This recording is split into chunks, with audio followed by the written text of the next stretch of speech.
আসসালামু আলাইকুম, সবাই কেমন আছেন? আশা করি সবাই ভালো আছেন। আলহামদুলিল্লাহ মোটামুটি আমিও আজকে ভালো আছি। আর আজকে না আমি সকাল সকাল উঠেই নাস্তা বানানো শুরু করে দিয়েছি। রুটি আমি কালকে রাতেই বানিয়ে রাখছিলাম। হঠাৎ মন চাইছিল একটু নাস্তা খাইতে, পরে আবার ভাবলাম যে 2টা পরোটা 20 টাকা দিয়ে না খেয়ে বাসায় একটু ময়দা গুলে তারপর পরোটা বানাইতে যাই কয়েকটা রুটি বা হয়ে গেছে, মানে একটু বেশি করে গোলাই ফেলছিলাম আটা।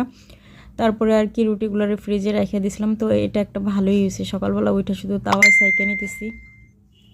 আর রুটিগুলো ছাকতে গিয়ে এই রুটিটা একটু বাঁকা হয়ে পড়ছে, তো সেখানে একটু ভাঁজ পড়ে গেছে আর এক সাইডটা একটু লেগে গেছে, সমস্যা নেই কোনো।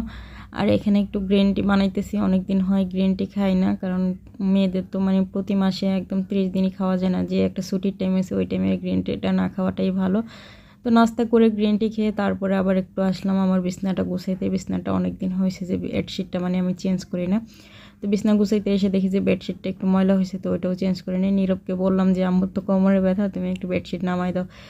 আরে আমার ছেলে বেডশিট তো নামাই দিয়েই গেছে, সে ডয়ের ওই পাশে পুরাটাই খুলে রাখছে। তো ও হাতে হাতে অনেকটা কাজ করতেছিল, আমিও কাজ করতেছিলাম, কিন্তু যতটা পারি নিজেকে সেফটি রেখে তারপরে কাজ করতেছিলাম। কিন্তু আসলে মেয়ে মানুষের ঘরের কাজ সবই তো উপর হয়ে কাজ করতে হয়, তাই না?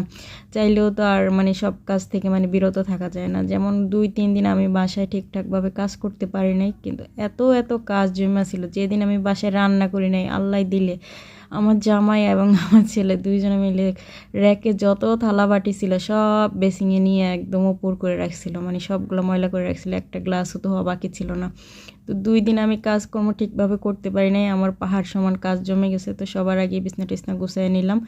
তো চাদরও আমি বিছনা ঝাইরা বিছিয়ে দিছি, এখন বালিশের কভার 2টা চেঞ্জ করার পালা। এরপরে যাব পাকঘরে। পাকঘরে আমার অনেকগুলো কাজ বাকি আছে। আর আজকে কি হয়েছে বন্ধুরা জানেন? আজকে হয়েছে কি, আমার মোবাইলটাও আপগ্রেড হইতেছিল, মানে এই মোবাইলটা কাজ করতেছিল না, একদম হ্যাং হয়ে গেছে। আমি তো ভয়ই পেয়ে গেছিলাম যে আমার কি মোবাইলটা নষ্ট হয়ে গেল। পরে দেখি যে না, আপগ্রেড চাইতেছে, তো আপগ্রেড করলাম।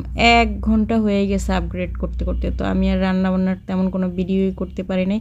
তারপরে আরেকটা ব্যাড নিউজ হয়েছে যে আমি যে ভিডিও রেকর্ড করি যে স্ট্যান্ড দিয়ে, ওই স্ট্যান্ডের মাথাটা ভেঙে গেছে।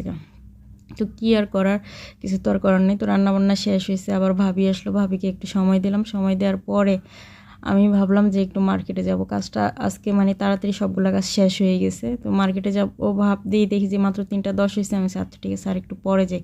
তো যেমনি আমি টিকটকে ঢুকলাম, তারপরে ফেসবুকেও আসলাম, দেখি যে সবার স্ট্যাটাস একই রকম, মানে দেশের পরিস্থিতি এত খারাপ, মানে এখন আর নিজের কোনো নিরাপত্তা নাই।